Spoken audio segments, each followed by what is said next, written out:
안젤리나 졸리, 영화를 봤다는 사람이라면 누구나 다 아는 세계적인 배우입니다. 그녀는 세계적인 배우라는 타이틀 말고도 한 가지 유명한 것이 또 있는데요. 바로 기부천사라는 점입니다. 올해에도 코로나19 여파로 빈곤을 겪고 있는 어린이들을 위해 약 100만 달러, 우리나라 돈으로 12억 원에 해당하는 금액을 노키드 헝그리라는 재단에 기부하여서 큰 화제가 되었었죠. 그는 어째서 이렇게나 빈곤에 많은 관심을 가지고 있는 걸까요? 그 이유는 바로 빈곤을 겪고 있는 사람들 중에는 우리가 알고 지내는 이웃, 친구, 사랑하는 사람들이 있을 수 있기 때문일 것입니다.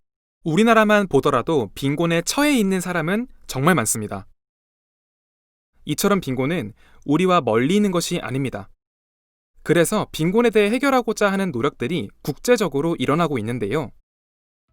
유엔에서는 지속가능한 발전 목표라는 것을 설정하고 이를 통해 세계적으로 일어나고 있는 사회 문제를 해결하고자 노력하고 있습니다. 그 목표 중 첫 번째에 해당하는 빈곤, 지금 시작합니다.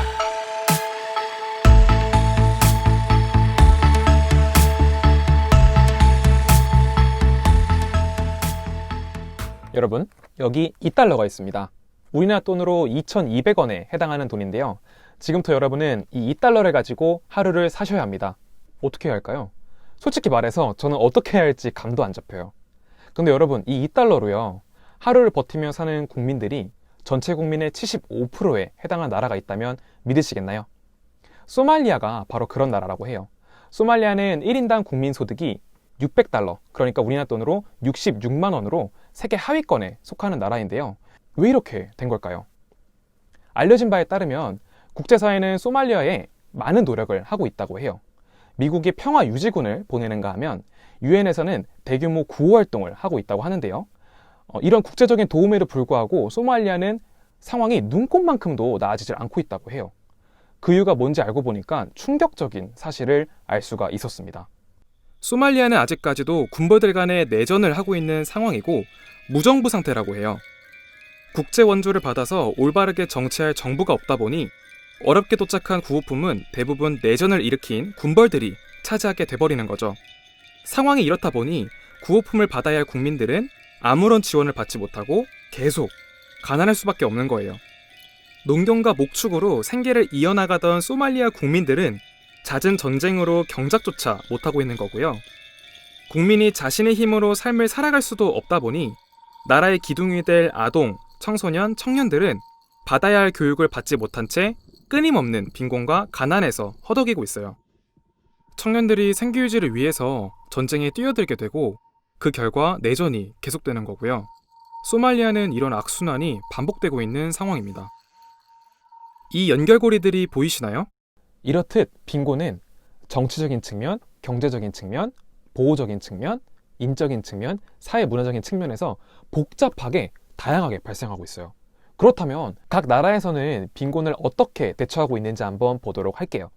일본의 도쿄도에는 아라가와구라는 자치구가 있는데요. 아라가와구에서는 빈곤 문제를 해결하기 위해서 2009년 한 특별한 시도를 하게 됩니다. 아동 빈곤 문제 검토위원회를 설치하게 되는데요.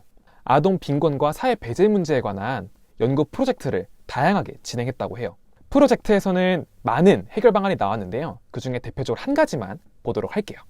아라가와 테라고야라는 사업은 유급 자원봉사자들이 군의 학교에서 학생들을 대상으로 방과 후 학습을 지도하는 사업인데요. 학생들의 성적관리뿐만 아니라 빈곤을 겪고 있는 아이들에게 미래의 희망을 품을 수 있도록 교육을 지원하는 거라고 하네요. 국가에서 이렇게 빈곤에 관한 정책을 추진하는가 하면 전 세계 기업에서도 빈곤에 대한 노력을 많이 하고 있다고 해요. 우리 한번 잠깐 스웨덴으로 가볼까요? 이케아, 다들 한 번씩 들어보셨을 겁니다. 가구 제조하는 회사로 유명하잖아요. 이 회사는 사회공헌 부서를 운영하면서 NGO인 유니세프의 주요 파트너로 10년 넘게 활동하고 있다고 합니다. 여기에서 기발한 방법으로 빈곤에 대해 노력하고 있다고 해요. 이케아에서는 소프트 토이 드로잉이라는 대회를 개최하고 있습니다. 대회에서 우승작으로 선정된 디자인을 통해 한정판 컬렉션을 만들어 판매하고 있고요. 판매한 수익금은 전액 국제구호 개발 NGO인 세이브 더 칠드런에 기부한다고 합니다. 뿐만 아니라 어린이 놀이 환경 개선 사업도 후원하고 있다고 하네요. 빈곤에 대해 국가적으로도 기업적으로도 많은 노력을 하고 있는 와중에 NGO에 대한 얘기를 빼면 섭하겠죠? 미국에는 해퍼 인터내셔널이라는 비영리 단체가 있습니다. 이들은 한 가지 재밌는 사업을 진행하고 있는데요. 패싱 온 더 기프트라는 사업입니다. 지원을 받아야 되는 빈곤 가정에 가축을 주면 해당 가정이 받은 가축을 통해서 경제적인 성장과 자립을 이룬다고 합니다. 만약 가축이 암컷 새끼를 낳으면 다른 빈곤 가정에 기부하는 사업이라고 하네요. 이렇듯 빈곤 문제를 위해서 국가적으로도 기업적으로도 민간적으로도 다양하게 활동하고 있다는 것을 알 수가 있었네요. 여러분, 그렇다면 우리나라는 빈곤에 대해서 어떻게 대처하고 있을까요? 우리나라 정부에서는요, 취약계층과 빈곤층의 실질적인 보상을 달성하기 위해서 사회보장의 사각지대에 놓여있는 분들을 최소화하려고 노력하고 있는데요. 건강보험, 국민연금, 고용보험 다들 들어보셨죠?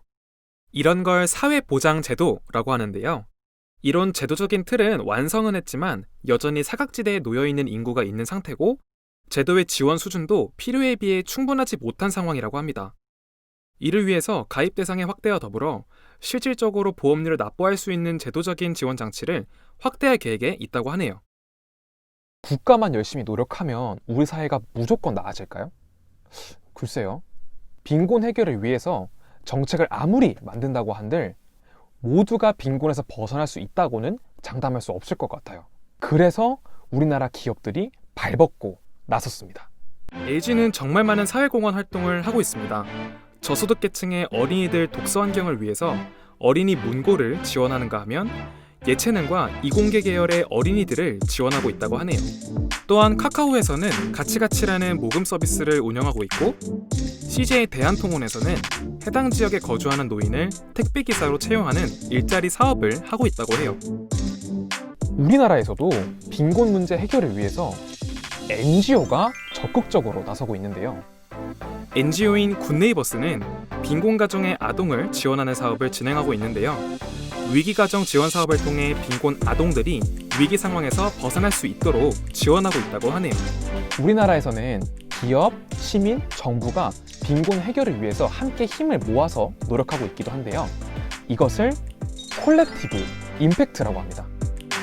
행복 얼라이언스는 다양한 이해 관계자의 역량과 보유 자원을 통해 사회 문제를 임팩트 있게 해결하는 국내 최대 사회공헌 플랫폼이라고 해요. 최태원 SK 회장의 제안으로 시작된 이 플랫폼은 복지 사각지대에 놓여있는 아동 빈곤 문제를 해결하는 게 최대의 목표라고 합니다. 행복 도시락이라는 결식 우려 아동들에게 도시락을 만들어 배달하는 과정에서 취약계층을 고용하여 일자리를 창출하는 사회적 기업을 설립하는가 하면 행복상자라는 사업을 통해 비타민, 영양 간식 등을 기부하여 아이들이 생활하는 데 필요한 물품을 지원하고 있다고 합니다.